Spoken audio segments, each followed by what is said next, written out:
आज एक सवाल पूछा गया है, काफ़ी अहम सवाल है और काफ़ी लोगों को ये तकलीफ़ रहती है कि शरीर में खुजली बहुत होती है, गर्मी लगती है कुछ गर्म खाने के बाद में और नींद भी कम आती है खुजली की वजह से। तो नमस्ते, मैं पवन यादव, रामपुरा झज्जर हरियाणा से। इसी के बारे में जानेंगे कि खुजली क्यों होती है और खुजली की वजह से नींद नहीं आती है, अच्छी नींद कैसे आए और कुछ गर्म खाने के बाद में खुजली कैसे बंद करें। यहाँ पे बात ये आ जाती है, इसका कारण क्या है। ये जानने की पहले ज़रूरत है कि खुजली होती क्यों है।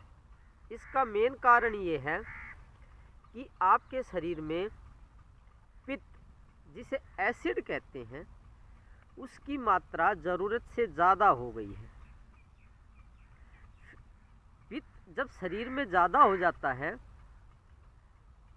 तो खुजली पैदा कर देता है, खून में गर्मी बढ़ जाती है और ऊपर से आप कुछ गर्म चीज़ें फिर से खा रहे हो तो शरीर के अंदर तो खुजली लाजमी होगी ही होगी।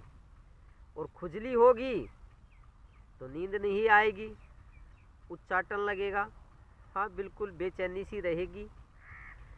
तो इसका मेन कारण ये है कि तेजाब की मात्रा ज़्यादा हो गई है शरीर के अंदर। अब उसकी मात्रा को हमें कम करना चाहिए। तेजाब की मात्रा को हम कैसे कम कर सकते हैं? इसके लिए आप कड़वी चीज़ों का ज़्यादा से ज़्यादा सेवन करें, जैसे चिरायता, नीम। ये कड़वी सेवन करने से सुबह खाली पेट शरीर के अंदर जो पित्त बढ़ा हुआ है वो ख़त्म हो जाएगा। अभी बात ये आ जाती है, 2-4 दिन में तो ख़त्म नहीं होगा।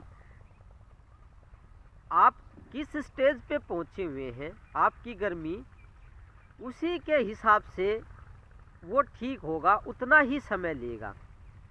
किसी का जल्दी ठीक हो जाता है, किसी के महीनों लग जाता है ठीक होने में, लेकिन होता ज़रूर है। तो देखिए, कड़वी चीज़ों का ज़्यादा से ज़्यादा सेवन करें। हो सकता है 1-2 दिन में ठीक ना हो, लेकिन खाली पेट और लंबे समय तक कड़वी चीज़ों का सेवन करने से जो पित्त की मात्रा है वो ख़त्म हो जाती है।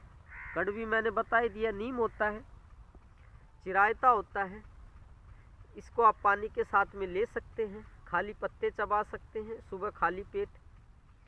तो जैसे जैसे पित्त की मात्रा शरीर के अंदर कम होगी तो गर्मी, खुजली ये आपको नहीं होगी।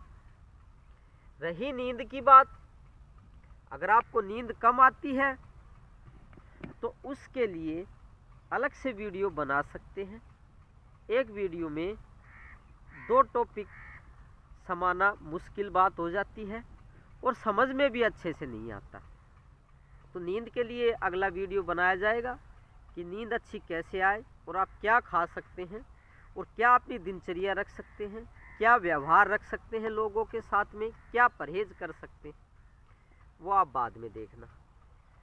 तो ज़्यादा गर्म चीज़ें ना खाएं।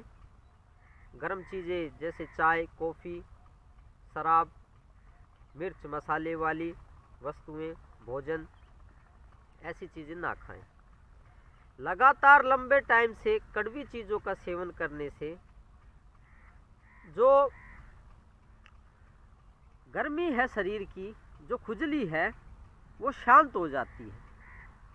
और दूसरी बात, क्षारीय वस्तुओं का बेसिक, क्षारीय का मतलब विज्ञान में कहते हैं बेसिक चीज़ें। क्षारीय वस्तुएं कौन सी हो सकती हैं?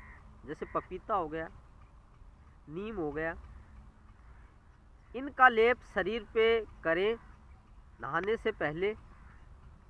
इनका लेप करने से जो शरीर की खुजली है कुछ दिनों के बाद में ख़त्म हो जाएगी। और फिर आप इन देसी जड़ी बूटियों का या पेड़ पत्तों का आप इस्तेमाल बंद कर सकते हैं। लेकिन किसी किसी को लंबा टाइम लग जाता है।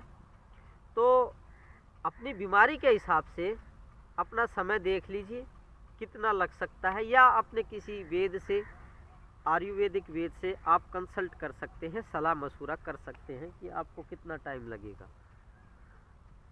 तो इसके लिए आपको चाहिए, जो सवाल पूछा गया है कि ये खुजली कैसे ख़त्म हो, तो उसके लिए लेप ज़रूरी है।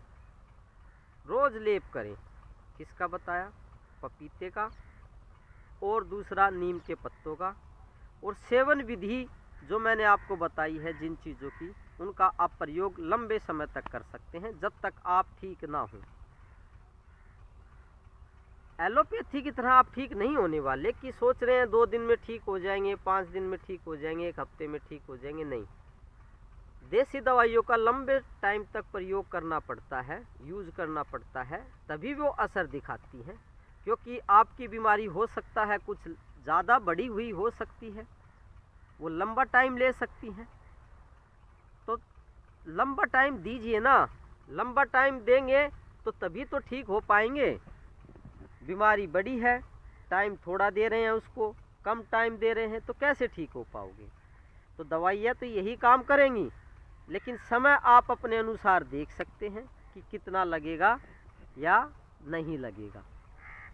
तो आज हमने जाना कि शरीर की जो गर्मी है उसको कैसे कम किया जाए और खुजली को कैसे कम किया जाए। थोड़ा लंबा टाइम लगेगा, धैर्य रखिए। तो और भी कोई आपका सवाल है तो आप पूछ सकते हैं। तो आज के लिए काफ़ी हो गया। कल किसी और अच्छे विषय पर बात करेंगे जिससे शरीर निरोग रह सकता है और दिमाग हल्का हो सकता है और ब्रह्म प्राप्ति में आसानी हो सकती है। तो ब्रह्म को प्राप्त कीजिए, वही सर्वोत्तम है। बाकी तो विनिष्ट होने वाली वस्तुएं हैं, उन पे ज़्यादा ध्यान ना दीजिए। स्वस्थ रहिए और अच्छा भोजन खाइए जिससे कि आपका शरीर निरोग रह सके। धन्यवाद आज के लिए।